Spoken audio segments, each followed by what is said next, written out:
नमस्कार. मी प्राध्यापिका मेधा दाते. 13 जानेवारी. सर्वानुभूती दया. त्यासाठी वेदांमध्ये एक वाक्य आले, प्रियम सर्वस्य पश्यत उत शूद्र उतार्ये. सर्वांच्या हिताचा विचार करावा हा या संकल्पनेचा गाभा. यच्च यावत सर्वांचे हित फक्त वेद चिंततात. आणि एकदा का ही मनाची भूमिका तयार झाली की अगदी आपपरभाव संपूर्ण लोप पावतो. आत्मीयता वाटू लागते. मग प्रत्येकाचे हित साधून देणे हे आपलेच काम आहे असं वाटायला लागतं. आणि संतांना जो जगाचा कळवळा होता तो याच भूमिकेमधून होता. श्रीजींच्या माताजी सर्वमंगला सोनामाता यांच्या हृदयात दया काठोकाठ भरलेली होती. दया करणे ही ईश्वरी देणगी आहे. ह्या तर साक्षात गायत्री देवीचा अवतार होत्या. एरवी सुहृद माणसाच्या मनात कोमल अवस्थेतून हे शक्य होते.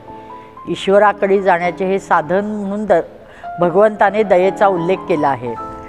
गोरगरीब, विकलांग, रोगी इत्यादींकडे नुसते पाहिले तरी सर्व मंगला सोनामातांचे हृदय दयेने करुणेने व्यापून जायचे.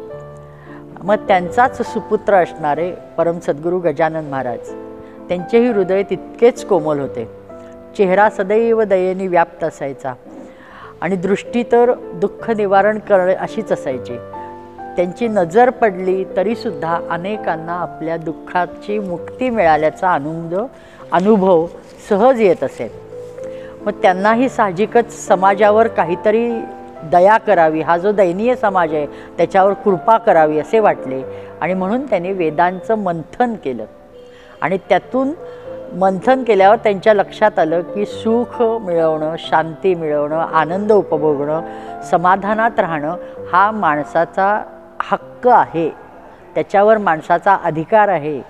पण त्यासाठी तिथं जायचं कसं, पोचायचं कसं, हे त्याच्यासाठी जी साधनं सांगितली आहेत ती साधनं जर माणसाने केली तर तिथं पोचू शकतो.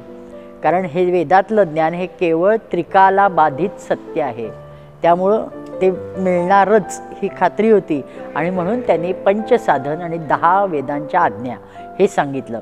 ही दयासुद्धा 10 आज्ञातली एक आज्ञा आहे.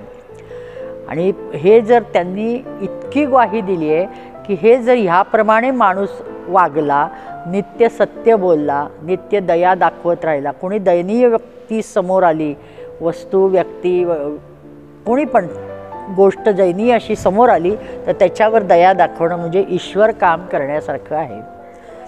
त्यामुळं आपण ह्या गोष्टी नराचा नारायण होण्यासाठी 10 आज्ञा आणि पंचसाधन बास आहे हे सांगितलं. जन्मोजन्मीचं पुण्य जर फळाला आलं तरच आपल्यावर ईश्वर कृपा होते. अशी ईश्वर कृपा मिळाली तरच आपण वेदांताच्या जवळ जाऊ शकतो. आणि अशी कृपा असेल तरच आपण नित्ययज्ञ करू शकतो.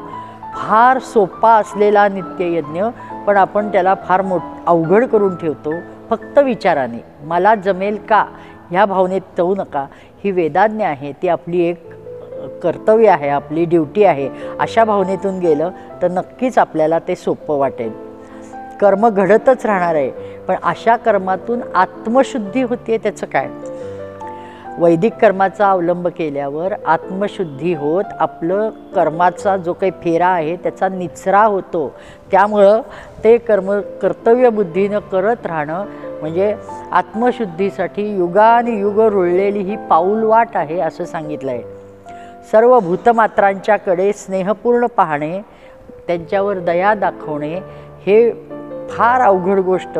फक्त अहंकार संपला, असं अनुष्ठान स्वतःचं अस्तित्व विसरलं तरच शक्य होऊ शकतं.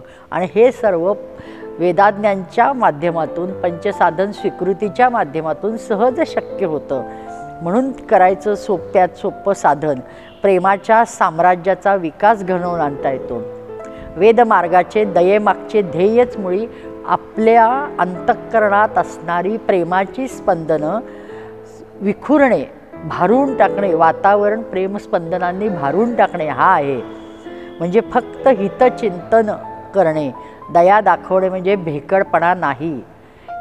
त्याच्यात अतिशय उदात्त भावना आहे.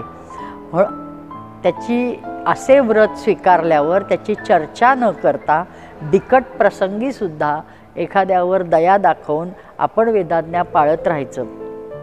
धन्य वेदाज्ञा आणि धन्य दयार्द्रता. नमस्कार.